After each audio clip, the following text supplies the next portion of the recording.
selamat datang di podcast kita yang ngebahas dunia bisnis dan manajemen dengan asik nih, tapi tetap berisi.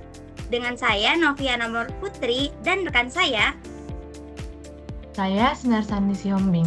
Betul banget nih Kak. Jadi buat kalian yang mungkin masih mikir kalau manajemen itu isinya cuma teori doang dan pelajarannya sangat membosankan, di sini kita bakal coba bahas dengan cara yang lebih asik dan santai. dan topik kita hari ini sebenarnya lumayan penting, tetapi sering banget nih dilupakan oleh banyak perusahaan.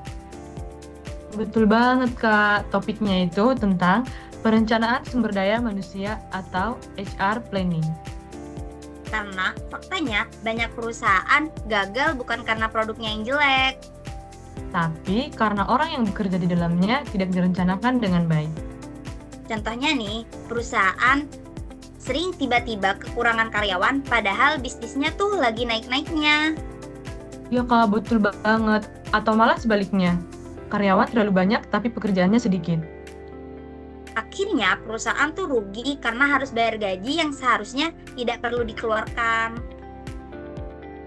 Nah, buat bahas ini, kita udah kedatangan 5 tamu yang bakal ngobrol santai dan ngobrol asik bareng kita.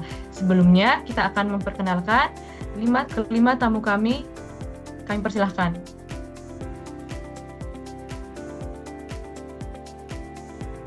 Halo semuanya, perkenalkan nama saya Nina Hutajulu. Halo semuanya, perkenalkan nama saya Melanisa Fira Putri dengan Abi Pertama. Halo semuanya, kenalin nama aku Ulfatu Syafara. Halo semuanya, perkenalkan nama aku Sherlita Dinda Maharani. Halo semuanya, perkenalkan nama aku Tertia Safa. Nah, menurut kalian nih, apa sih masalah SDM yang paling sering terjadi di perusahaan? Menurut aku pribadi sih yang paling sering itu ketidaksesuaian antara jumlah karyawan dengan pekerjaan. Kadang karyawannya itu terlalu sedikit, kadang juga terlalu banyak. Nah, benar tuh, aku setuju nih. Selain jumlah karyawan yang kadang tidak seimbang, masalah lain juga sering terjadi. Seperti skill karyawan yang tidak sesuai dengan kebutuhan perusahaan. Jadi sebenarnya orangnya ada nih, tapi kemampuannya belum tentu cocok dengan pekerjaan yang harus dilakukan. Akhirnya pekerjaan jadi kurang maksimal. Bener banget nih Kak Ulfa sama Kak Melani. Perusahaan bukan cuma harus mencari orang, tetapi juga mencari orang yang tepat. Wow, udah kayak mencari jodoh ini ya, harus mencari orang yang tepat. Betul banget tuh, makanya di sini tuh ada yang namanya perencanaan SDM.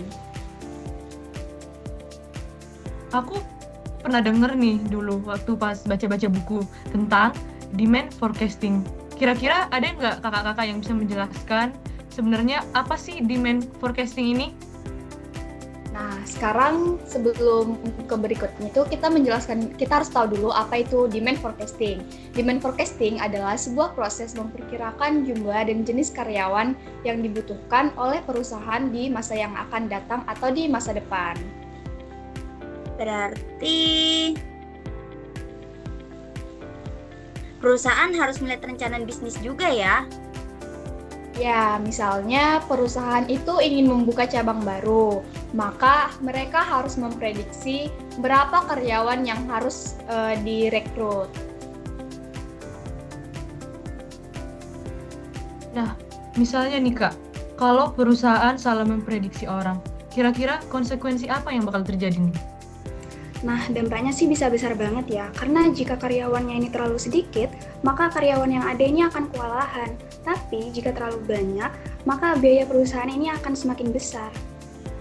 Ya, contohnya itu perusahaan e-commerce saat promo besar-besaran di 11.11, 12.12. Nah, jika mereka tidak memprediksi kebutuhan karyawan gudang dan pengirimannya, maka pesanan akan terlambat dan pelanggan bisa komplain.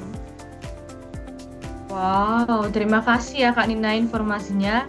Jadi intinya demand forecasting itu bukan cuma soal rekrut orang, tapi soal strategi bisnis secara keseluruhan ya Kak? Tepat sekali. rekrutmen, pelatihan, penempatan kerja, semua berawal dari sini. Jadi kalau fondasinya kuat, semuanya akan lebih terarah. Nah, setelah kita bahas tadi itu demand forecasting, sekarang kita beralih nih ke supply forecasting. Apa sih yang dimaksud dengan supply forecasting?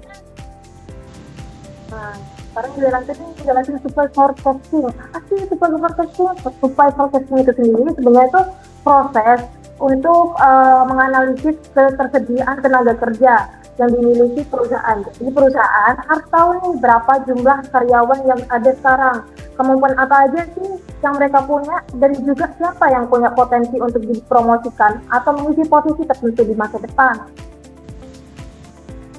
Nah, bener banget nih apa yang dikatain sama Kak Melani. Dan FYI nih, supply forecasting itu punya 2 sumber, di mana sumbernya ini bisa dari dalam ataupun luar organisasi. Dan tentunya dua-duanya ini penting banget, karena kalau semisal perusahaan itu cuma ngandelin satu sumber aja, bisa-bisa perusahaan itu kecolongan waktu butuh tenaga kerja mendadak. Wow, ngeri banget ya kalau kejadian seperti itu. Kak Mei, kira-kira bisa nggak menjelasin perbedaan sumber internal sama eksternalnya? Oke. Ini aku akan menjelaskan perbedaannya nih antara sumber internal ataupun eksternalnya. Kalau sumber internal sendiri itu berasal dari karyawan yang sudah bekerja di situ nih. Tapi jadi perusahaan perlu melihat siapa aja yang punya potensi naik jabatan atau mungkin dipindahkan ke posisi lain. Biasanya perusahaan menggunakan skill inventory, yaitu semacam database yang berisi daftar kemampuan setiap karyawan. Wow, kayak catatan kompetensi karyawan gitu ya, Kak? Betul. Selain itu ada juga yang namanya replacement cost, yaitu bagian yang menunjukkan siapa saja karyawan yang bisa menggantikan posisi tertentu kalau suatu saat posisi itu kosong. Nah, jadi perusahaan tidak perlu panik mencari penggantinya lagi karena sudah punya gambaran kandidat yang sesuai di dalam organisasi tersebut. Ini termasuk rencana jangka panjang sih. Nah, tadi tuh kan secara itu kan sumber internalnya. Terus kalau sumber eksternalnya gimana? Nah, aku jelasin nih, kalau sumber eksternal itu dari pasar tenaga kerja di luar organisasi. Jadi, kita perlu lihat kondisi ekonomi, tingkat pengangguran, ketersediaan tenaga dengan skill tertentu. Nah, kalau lagi susah cari tenaga ahli tertentu, perusahaan ini harus antisipasi dari jauh-jauh hari. Oh, jadi faktor seperti pensiun, resign, atau promosi masuk hitungan ya?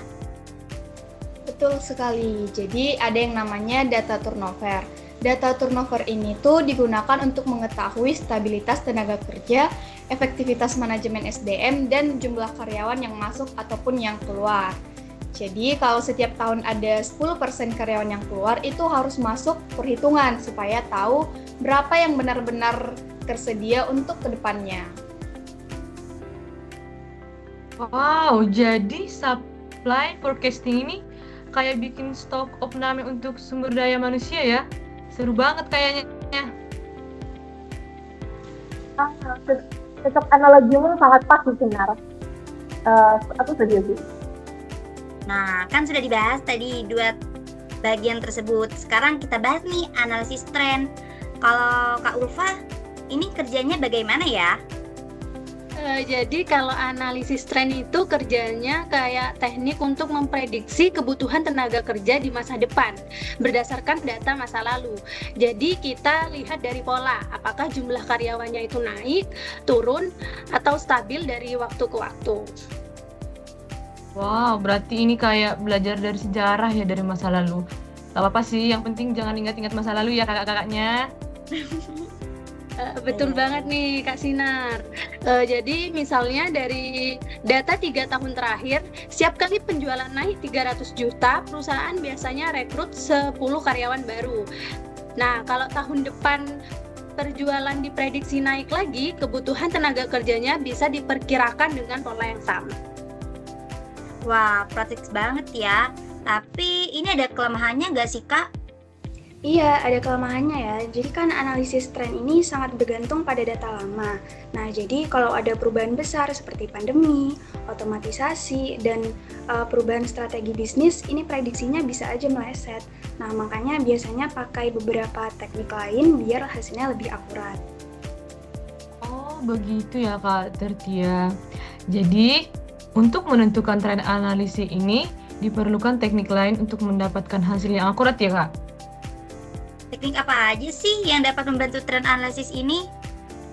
Nah, salah satu teknik yang dapat membantu ini itu adalah teknik Delphi. Teknik Delphi ini adalah sebuah metode mengumpulkan pendapat dari sekelompok ahli, tapi secara anonim, lewat kuesioner yang dikirim secara berulang.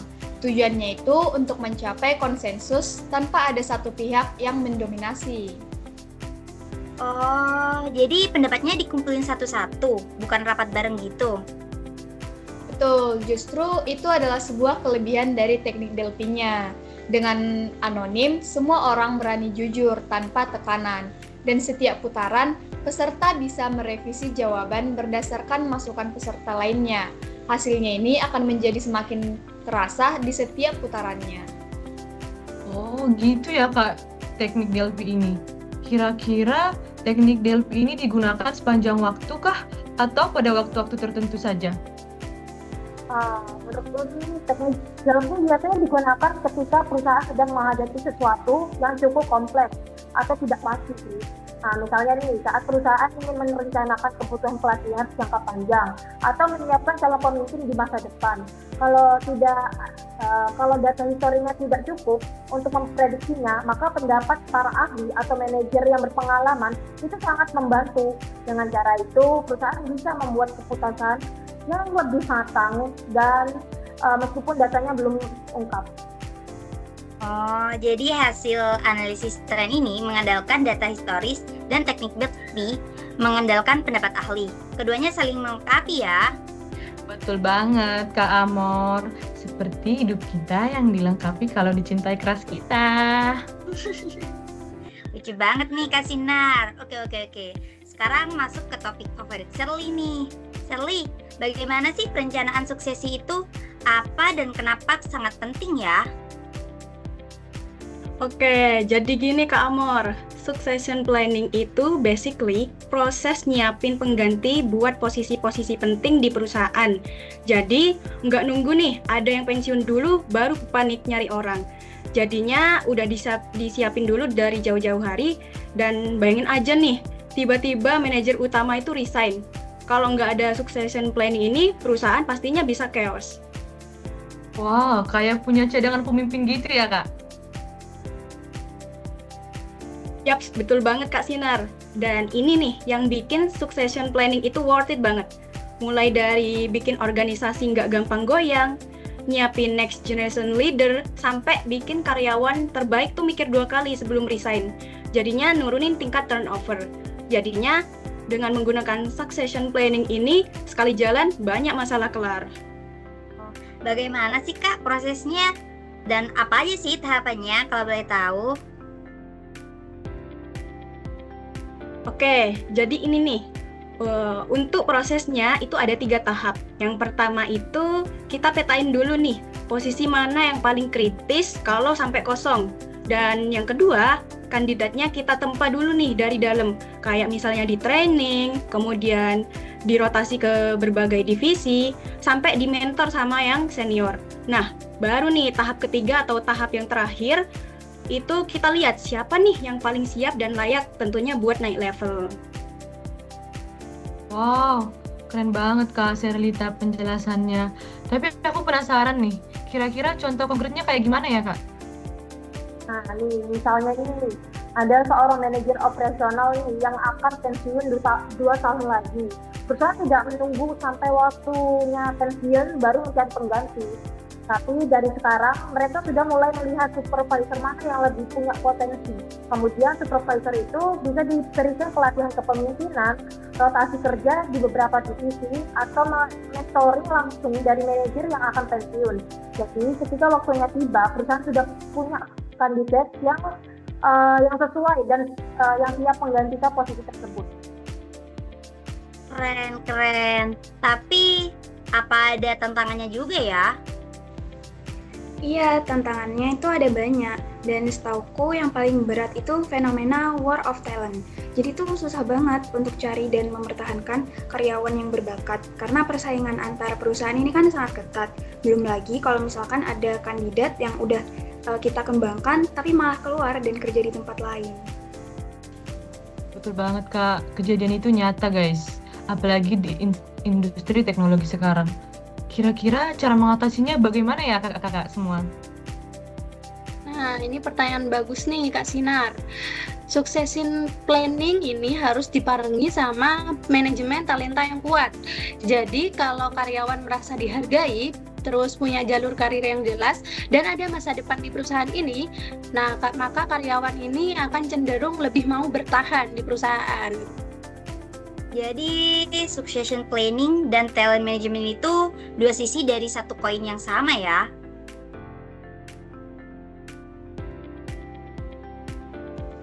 Tepat banget. Talent management ini mengidentifikasi dan mengembangkan bakat dari seorang karyawan. Sukses planning ini juga memastikan bakat itu diarahkan ke posisi yang tepat dan di waktu yang sangat tepat. Betul banget Kak Nina. Hal ini harus diterapin banyak perusahaan sih, terutama yang banyak Gen Z-nya itu. Karena kan zaman sekarang Gen Z itu gampang banget burn out, gampang banget pengen keluar, ada masalah dikit pengen langsung cabut dari perusahaan gitu. Karena dengan sistem ini karyawan pasti bakal ngerasa dihargai dan disayang sama perusahaan. Betul banget tuh Kak Sinar. Sekarang kita bakal ngomongin analisis rasio yang cocok banget buat yang suka-suka angka. Kira-kira yang suka angka di sini siapa? Tentunya Kak Terpia. Silakan dong Kak ceritain tentang analisis rasio ini. Oke, nah jadi analisis rasio itu cara kita memperkirakan kebutuhan tenaga kerja dengan melihat nih perbandingan antara aktivitas bisnis, misalnya penjualan atau produksi, dengan jumlah karyawan yang kita butuhkan. Maksudnya ada rasio standarnya gitu ya? Nah, iya betul. Jadi, misalnya dari data historis, satu tenaga penjualan itu kita bisa menghasilkan 500 juta. Nah, kalau target kita tahun depan itu 3 miliar, berarti kita butuh 6 tenaga penjualan. Wah, sederhana banget ya Kak. Berarti tinggal dibagi gitu aja ya Kak. Praktis banget ya. Ya, benar. Itu salah satu kelebihan analisis rasio. Nah, selain itu ada juga yang disebut dengan staffing ratio. Misalnya, perusahaan punya standar satu staff nih. Administrasinya sekitar 25 karyawan produksi. Jadi, kalau jumlah karyawan produksi bertambah, kebutuhan staf administrasi juga bisa langsung diperkirakan. Cara ini cukup membantu perusahaan untuk merencanakan jumlah tenaga kerja secara lebih sistematis. Cocok banget nih untuk perusahaan yang lagi scaling up ya. Betul sekali, dan ini juga dapat membantu untuk budgeting. Budgeting itu apa sih? Budgeting itu adalah proses untuk merencanakan dan mengalokasikan sumber daya keuangan untuk kegiatan organisasi dalam periode tertentu. Di sini, manajemen bisa mengetahui estimasi berapa biaya SDM yang dibutuhkan kalau target bisnis naik sekian persen. Jadi keputusannya itu berbasis data, bukan perkiraan belaka. Oh, keren banget ya Kak Nina. Tapi di balik kesempurnaan pasti ada keterbatasan ya kakak-kakak. Kira-kira keterbatasannya apa ya Kak? Keterbatasannya itu sama seperti analisis tren yang tadi kita bahas ya. Analisis rasio itu bergantung sama data historis, data masa lalu. Jadi kalau ada perubahan besar dalam produktivitas atau model bisnis, rasionya perlu diperbarui secara berkala. Jadi nggak bisa dipakai selamanya tanpa evaluasi gitu. Oh, jadi semua teknik ini harus dikombinasikan ya, dan terus diperbarui terus ya. Nah, iya bener banget itu. Nah, kita makin nyata nih. Kita bahas studi kasus ya. Kita ambil dari contoh sebuah perusahaan manufaktur nih yang lagi berkembang pesat. Sebut saja PT Maju Bersama. Sinar, tolong dong mulai ceritanya. Oke, di sini aku bakal cerita ya guys tentang PT Maju Bersama ini. Jadi PT Maju Bersama ini produksinya naik 40% dalam 2 tahun terakhir. Mereka sadar perlu penambahan tenaga kerja tapi masih bingung harus mulai dari mana. Teknik apa ya yang sebaiknya dipakai pertama kali? Nah, sesuai yang kita jelasin tadi, langkah pertama yang harus kita mulai yaitu demand forecasting dulu. Perusahaan itu harus mengetahui estimasi. Kalau produk mau naik lagi 30% di tahun depan, kira-kira butuh tambahan berapa ya operatornya, supervisornya, dan tenaga pendukungnya. Nah, benar. Setelah itu perusahaan melakukan demand forecasting dan tahu berapa kebutuhan karyawannya. Langkah berikutnya adalah melihat supply tenaga kerja yang tersedia. Perusahaan perlu mengecek apakah ada karyawan internal yang bisa dipromosikan, misalnya operator yang berpengalaman untuk menjadi supervisor. Kalau ada kandidat dari dalam, biasanya itu lebih efisien sih, karena mereka sudah memahami budaya kerja dan sistem di perusahaan tersebut. Buat lihat polanya ini bisa pakai analisis tren ya dari data yang sebelum-sebelumnya. Misal dari data 3 tahun lalu. Nah, jadi setiap produksi naik 10% biasanya tambah 5 operator. Nah, pola itu bisa dijadikan proyeksi untuk kedepannya. Nah, ini juga pas banget kalau dipakai di analisis rasio. Karena kalau satu operator bisa menghasilkan 100 unit per hari dan target naik 3.000 unit, berarti butuh 30 operator. Angkanya ini jelas dan mudah dipresentasikan di manajemen. Tapi jangan lupa juga dong Kak sama succession planning itu juga harus masuk hitungan loh. Jadi PT Maju Bersama ini harus mulai petain dari sekarang supervisor mana yang punya potensi jadi manajer produksi dalam 2 atau 3 tahun ke depan. Ingat, jangan nunggu posisi kosong baru panik. Wah, satu masalah banyak teknik yang bisa dipakai ya, secara beriringan gitu. Betul banget Kak Amor. Dan hasilnya jauh lebih akurat dibanding cuma mengandalkan satu metode saja. Perencanaan sumber daya manusia yang matang itu investasi, bukan beban biaya. Nah, tapi ini bukan cuma berlaku untuk perusahaan besar ya. UMKM pun bisa pakai versi yang sederhananya. Misalnya, kalau warung makan mau buka cabang baru, ya harus dipikirin dulu butuh berapa karyawan yang tersedia dan didapatnya itu dari mana. Betul banget ya. Kalau kalian jadi HR manager nih, teknik mana sih yang paling sering digunakan? Kalau aku sih lebih milih analisis tren ya. Kalau yang lain gimana nih? Milih apa nih? Kalau aku pribadi mungkin bakal milih supply forecasting sih, karena menurutku kan itu penting banget nih bagi perusahaan untuk benar-benar memahami kondisi tenaga kerja yang mereka miliki. Dengan mengetahui kemampuan ini dan potensi karyawan yang ada, perusahaan bisa membuat keputusan yang lebih tepat, apakah perlu merekrut orang baru atau justru mengembangkan karyawan yang sudah ada. Nah, kalau aku sih pilih teknik Delphi ya. Kalau Shirley sendiri gimana? Kalau aku sih Kak, pastinya sih bakal pilih succession planning sih. Soalnya efek jangka panjangnya itu kerasa banget. Perusahaan itu pastinya nggak bakal kaget kalau tiba-tiba ada salah satu posisi strategis di perusahaan itu kosong. Kalau Kak Nina, gimana Kak Nina? Nah, kalau aku sendiri tuh akan mengombinasikan 2 atau bahkan lebih teknik yang ada agar informasi yang didapat itu lebih akurat lagi. Wah, berarti semua teknik sebenarnya itu saling melengkapi ya kakak-kakak. Nah, dari diskusi hari ini nih, kita tahu bahwa perencanaan SDM itu sangat penting bagi perusahaan ya. Betul banget Kak Amor.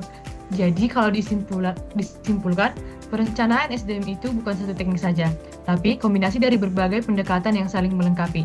Mulai dari memprediksi kebutuhan, mengecek ketersediaan, menganalisis pola dan tren, menggali pendapat ahli, mempersiapkan pemimpin masa depan, sampai menghitung rasio tenaga kerja. Oh, dan semuanya ini bermuara pada satu tujuan nih, memastikan organisasi punya orang yang tepat, di tempat yang tepat, pada waktu yang tepat. Itu inti dari manajemen SDM yang baik ya. Wah, kita sudah sampai di penghujung podcast kita ini. Terima kasih buat Kak Melani, Kak Tertia, Kak Nina, Kak Sherlita, dan juga Kak Ulfa yang menjadi tamu kami kali ini.